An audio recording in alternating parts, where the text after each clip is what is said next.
Alright, today we're talking about The Monkey, 2025, directed by Perkins. Tonight's cast is Theo James, Tatiana Maslany, Rohan Campbell, Elijah Wood, Sarah Levy, Adam Scott, and Colin O'Brien. The Monkey is a Stephen King short story adaptation from Skeleton Crew. Trigger warning for brutal gore and the concept of family dying. The main theme revolves around how we process death. In the story, the main family finds we can't really call it a toy, a monkey object that plays drums. Anytime you wind up the key, it secures an inevitable random death. As people die along the movie, the main two brothers, who are our main protagonists, have to learn how to cope and process death that is constantly around them. During one of the funerals, their mom actually tries to give them sort of a dark-humored lecture. Everyone dies. Everyone we know will die one day. It's pretty heavy subject matter, but delivered in a very comedic way, which segues to the tone of the movie. It's very comedic and very comedy horror. The best reference I can give is actually something like Napoleon Dynamite or Juno. It's very deadpan, nonchalant. Now, the characters are all grounded and take everything seriously. All of the situations become more and more ridiculous and comedic. There's times when someone might be on fire, and it quickly cuts to their funeral as a comedic punchline. As soon as I saw this was made by Atomic Monster, I knew exactly the tone of the movie would be similar to *Malignant*. Even the opening with Adam Scott has a movie within a movie type of tone. I'm definitely rooting for these types of movies more often than not. Atomic Monster is a production company made by James Wan. I significantly prefer him producing these types of fun B-movie style films over anything he's made in the Conjuring movies. Now, don't take me wrong, the Conjuring movies, they have their place in horror. However, I personally feel like they're very by the books and closer to remakes of things we've already seen before. If you've seen Poltergeist, if you've seen The Exorcist, a lot of classic paranormal movies, you've already seen The Conjuring. Versus stuff like this and *Malignant* and *The Monkey*.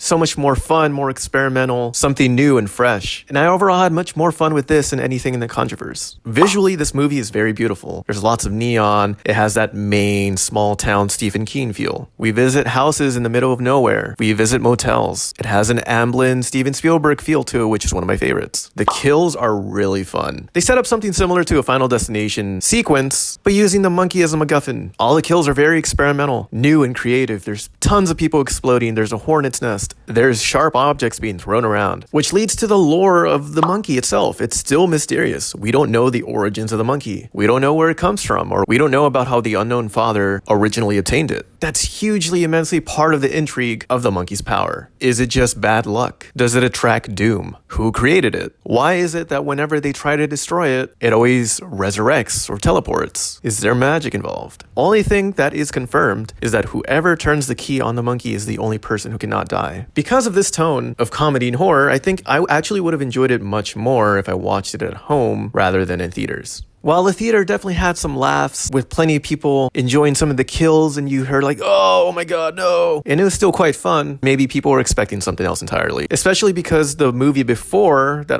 Perkins directed was Longlegs, which took itself much more seriously. Now, coming with critiques, I do wish the son, Petey, had a bit more to do in the story because he was more of a service character for the protagonist. The main arc for our protagonist is he just didn't want any leftover bad blood or death or harm coming from the monkey to be passed down to him. That's really all Petey has to do with the story. He's not as proactive, rather reactive. I think it would have been more cool if we focused on the main brothers working together rather than them being against each other, because it ultimately became a story of the evil twin using the monkey in attempts to kill the protagonist. Would have been a much more compelling story, in my opinion, if the brothers still hated each other like the movie set up, but were forced to work together against the monkey. Because at the end of the day, they're still brothers. That is kind of where the ending went. I just didn't feel like it was as satisfying if they had at least worked together from the get-go while still being mean to each other. Because of the Stephen King vibe, it definitely felt very It Chapter 1 and 2, with the first half of the movie following the brothers as kids and the second half following them as adults with childhood flashbacks. Overall, this is really fun and I'm excited to see where Atomic Monster will take different movies in the future. So far, it has only been getting better. I've definitely enjoyed The Monkey much more than *Malignant*, and I can't wait to see just some more fun comedy horror. Again, the first half of the movie had all the chops, all great setups, all performances were solid. I really enjoyed the main character's performance. Kids' performances are all great and all believable. The evil twin is such a little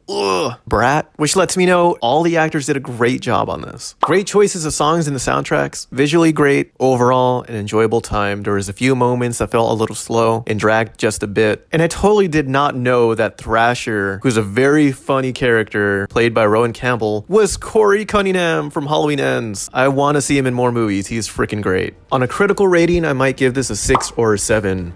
On a personal rating, I would give it an 8 out of 10. So overall, on average, it would be around a 7 or a 7.5. Please, any filmmakers out there, please keep making these types of movies. These are the types of movies I love to root for.